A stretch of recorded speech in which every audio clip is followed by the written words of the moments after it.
Thank you so much. Well done. Jeez, that's one of those songs. If you're in the right or wrong mood, you could be crying your eyes out throughout that whole thing.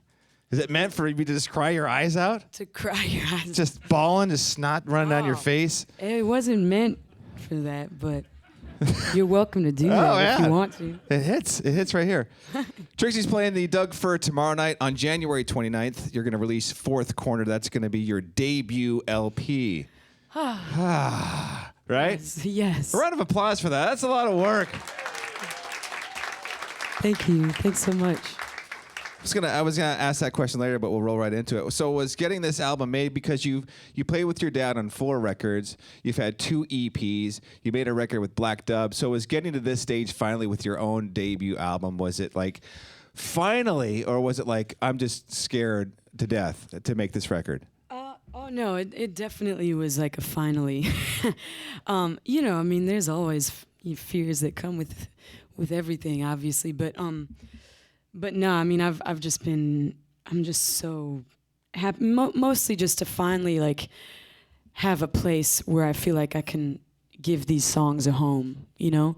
It's just like they've just been floating around for all these years, and I just continue to write the whole time, and I've been so eager to just have them have a place, you know? And so in that sense, I'm just super excited, and the whole process of making the record, it was, the last couple of years have been definitely pretty intense. Like a lot of stuff happened, and really great, amazing things, and also, some other things. But I was just so excited to just finally just be able to like get it out, And now I'm just so thrilled to move on and work on the next record. Well, we heard some sneak peeks of it upstairs, and Brad, our music director. Oh. It's incredible. It's going to be when you guys get the chance, go get it. It's obviously an incredible piece of work. So you've been in this room before. Welcome back to Portland. You were here at Black Dub, and I'm going to take people back just a little bit so they might know a little bit more about your history. You were born the daughter of musical greatness. Your father was Chris Whitley, and you first performed at the age of 3. Yeah. And then professionally at age 11. Yep. What was going on at 11? Well, I was a DJ.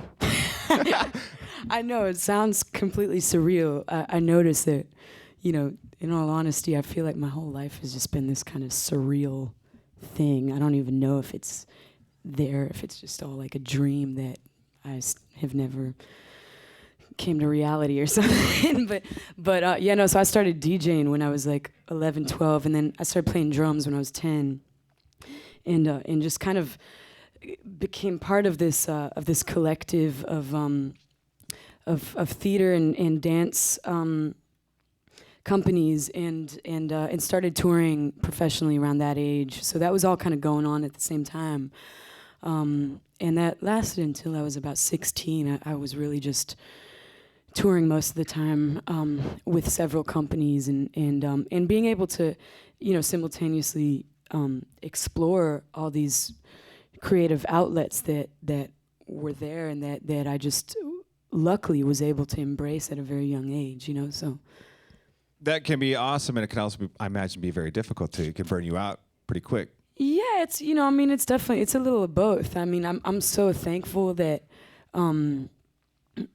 there's so many things. Again, like I sometimes when I look back, I was just like, whoa, that is crazy. Like being at raves when you're like 12 years old, and and I was all into like weird stuff, like like a lot of like really really out there music, and it's but again, I definitely I realize, and I think I've finally come to a point where I've just made peace with that like I did not have a normal upbringing, and I never had like a normal life, whatever that means, sure.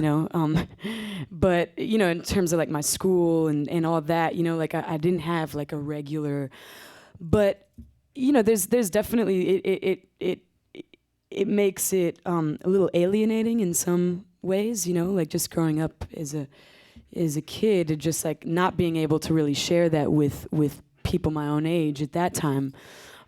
But at the same time, I just knew so well that was what I needed to do in this life, So I'm just at the end of the day when I'm just so grateful that I've mainly just that I've been able to do what I need to do in this life, so. Well, and all that has made you who you are up until this moment. Yeah, for sure. Yeah. So. Will you play a couple more? Yeah, more? I'd love to. Will you guys like that? Yeah? Yeah. Trixie Whitley. Thank you. Thanks so much. Oh, shut up.